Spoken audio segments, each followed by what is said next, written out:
Okay, so Keith doing vocals, that was a great choice for the band. So I think was your first choice, but imagine Keith just say no. Who will you think will fit his shoes on the album? I never thought Keith would say no, but I thought there was a chance that like Keith wouldn't take it seriously Yeah, and just kind of like it would just kind of dissipate into thin air. He's a nice guy, so he would say, "Yeah, do it," even if he didn't really want to do it. And because I'm like really persistent, like when I do bands, like if I really want to do it, I'm going to force someone to do it. And if it's clear that their heart's not into it, then I'll probably say goodbye to them before they have a chance to say goodbye. So I didn't really know. We kind of like when we asked Keith, I think we sort of just waited to kind of feel out his vibe. And at the same time, I kind of like was really proactive about sending him demos and showing him that we're really working on this. yeah, So we never really had to look for other singers. I think it's like a really hard thing to do. I think the two hardest things I think when you're putting a band together, I think like the two hardest people to find for the band are like a great drummer whose head isn't in 50 other bands, yeah, and a great singer, or like at least even if they're not like even if their voice isn't great, like a great personality or like something great about it, you know. yeah, So charisma or something. yeah, charisma, just like anything or like whatever, you know, whatever it is.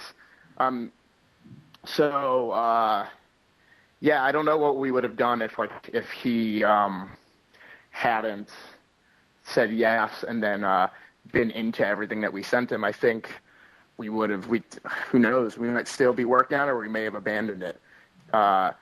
It's really hard to tell because that's finding a singer is the hardest thing to do, and I think we like just sort of looked out, you know, when we were working on like the music, the vibe felt right for Keith.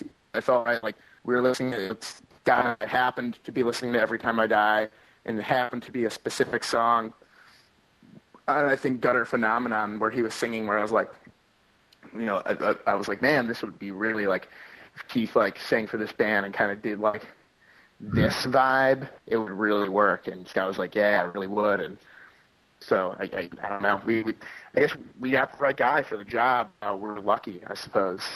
But again, if it weren't good enough, Keith probably would have, in his own way, probably said no thanks, and then you know we would have moved on. So who knows what we would have done. All right. Okay, man. So every one of you were successful with your own respective bands before. Is this the damn thing something like more like a hobby that becomes bigger and bigger with time, or when you form this super group, do you expect to achieve the same that you achieve individually in your own bands?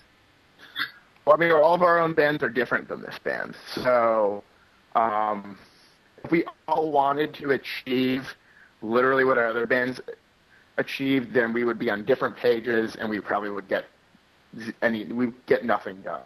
I think all we want to do from the get-go is make a cool record, put it out, and have people like it, and get past the fact that it's a weird lineup, and listen to the record and listen to the music. And I think we're like just starting to get to that point now, like 6 months after the record's come out, where people are like starting to slowly get over like the weirdness of it and take it as a real band because we've been touring as a Yeah. real band, been a real band. So as far as taking it to a specific level, I mean, we're just going to kind of keep taking it to where we can take it. We're going to tour throughout the year. But then once the year's done, you know, Anthrax is going to put out a new record. Every Time I Die is going to put out a new record. Then Damn Thing's going to go into hibernation probably at least for a few years.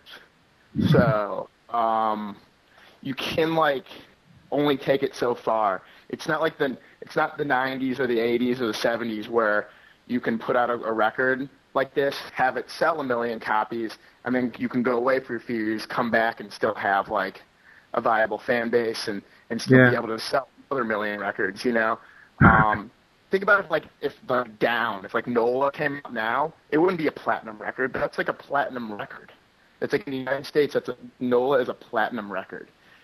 Yeah. Like it's a great record, but it's like that's also because of when it came out. So it's really hard to say like we could take it to like a certain level, and we're gonna have to stop doing it for a while, and hopefully people will care again by the time we want to get together. I think some people will care, and I think like at the end of the day, the best thing to keep in mind for us is just to have fun and enjoy doing it, and I think people will get that. And as long as we continue to make things that we believe in and that we have fun doing, and people will they'll get that vibe. You know what I mean? If they can tell we put our heart into it, if they can tell we enjoy it, and if the music is good, people will at least pay attention to a degree. So I don't think we're necessarily worried about being like, we have to be this big, we have to be like this. We're sort of just feeling it out.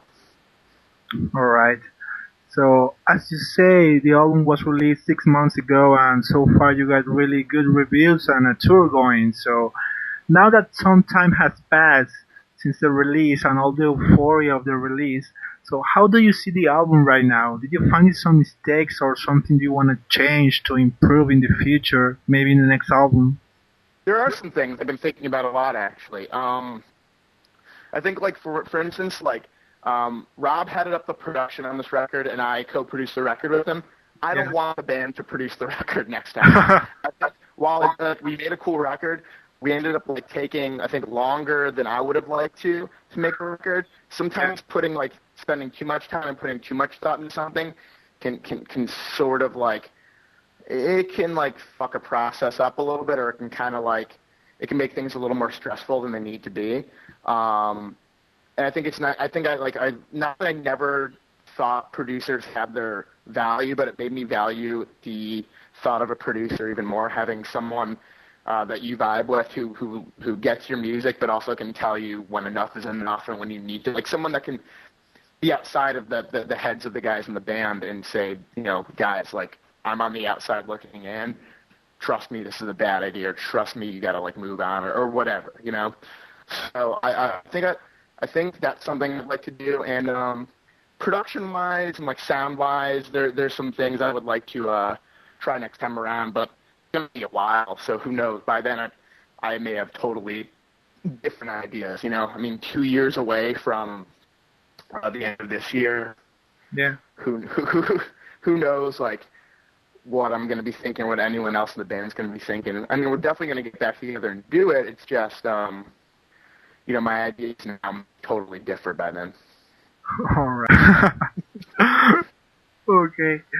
So you will play here in Spain with Protest the Hero and some very away dates. So what would you like to be received here in Spain? So send a message to the fans. Like, how do you imagine your Spanish date will be? I don't know. I mean, I only played in Spain a little bit with Fall Out Boy. I've been to Spain a bunch. I really like it a lot. I don't know, man. I just hope people are like, I would expect people just to be kind of like hungry for bands and excited just to see bands and excited to check us out, because it's one of the only times they'll probably get to, if not the only time they'll get to this year. So, and we'll be thrilled to play for whoever wants to see us. And, we'll come hang out, and I'll try some bad Spanish, and people can try some bad English at me, and we'll bond over some beers. It'll be fun.